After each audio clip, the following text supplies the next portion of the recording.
Rafael ধ্বংসকারী চীনের J-10C যুদ্ধবিমান কিনবে বাংলাদেশ। 2024 সালের শেষের দিকেই বাংলাদেশ ও চীনের মধ্যে আলোচনা শুরু হয় JF-17 ব্লক 3 ও J-10C যুদ্ধবিমান কেনার। সম্প্রতি ভারত পাকিস্তান সংঘাতে আবারও আলোচনায় এসেছে চীনের তৈরি J-10C। পাকিস্তান বাহিনী দাবি করে তারা এই বিমান ব্যবহার করে ভারতের 3টি রাফায়েল সহ মোট 5টি ফাইটার জেট ভূপাতিত করেছে। যদিও ফ্রান্সের এক গোয়েন্দা সূত্রের দাবি ভারতের অন্তত একটি রাফায়েল ভূপাতিত হয়েছে। এমন অবস্থায় বাংলাদেশের আকাশ প্রতিরক্ষা ব্যবস্থায় J-10C নতুন মাত্রা যোগ করতে পারে বলে মনে করছেন বিশ্লেষকরা। 2024 সালের 19 ডিসেম্বর চীনের গণমাধ্যম সাউথ চায়না মর্নিং পোস্টে প্রকাশিত একটি প্রতিবেদন অনুযায়ী বাংলাদেশ সরকারের উচ্চ পর্যায়ের কর্মকর্তা এবং বিমান বাহিনীর শীর্ষ পর্যায়ের পরিকল্পনাকারীরা চীনা যুদ্ধ বিমান J-10C কেনার পথে এগোচ্ছেন। এই পদক্ষেপের মাধ্যমে শুধু এয়ারফোর্সের বিমান বহরের আধুনিকীকরণই নয়, বরং দক্ষিণ এশিয়ার আকাশ শক্তির ভারসাম্যে একটি উল্লেখযোগ্য পরিবর্তন ঘটাতে চাইছেন। J-10C যুদ্ধবিমান হচ্ছে চীনের পিপলস লিবারেশন আর্মি এয়ারফোর্সের অন্যতম আধুনিক মাল্টিরোল ফাইটার।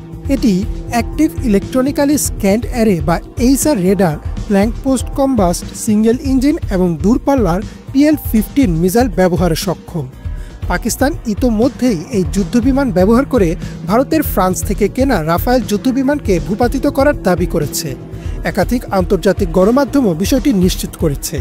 এই ঘটনা প্রমাণ করে যে J-10C শুধু কাগজে কলমে না, বাস্তব যুদ্ধ পরিস্থিতিতেও কার্যকরী।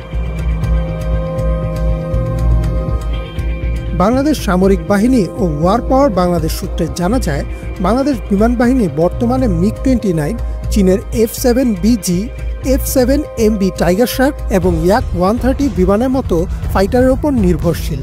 তবে এসব বিমানের অনেকগুলোই পুরনো প্রযুক্তি নির্ভর। এছাড়া যুক্তরাষ্ট্র ও পশ্চিমা দেশগুলো থেকে যুদ্ধবিমান কেনা রাজনৈতিক ও কূটনৈতিক কারণে ব্যয়বহুল ও জটিল। সেই বিবেচনায় বাংলাদেশ চীনের কাছ থেকে সাশ্রয়ী দামে আধুনিক প্রযুক্তির যুদ্ধবিমান কেনার দিকে ঝুঁকবে বলে মনে করছেন বিশ্লেষকরা।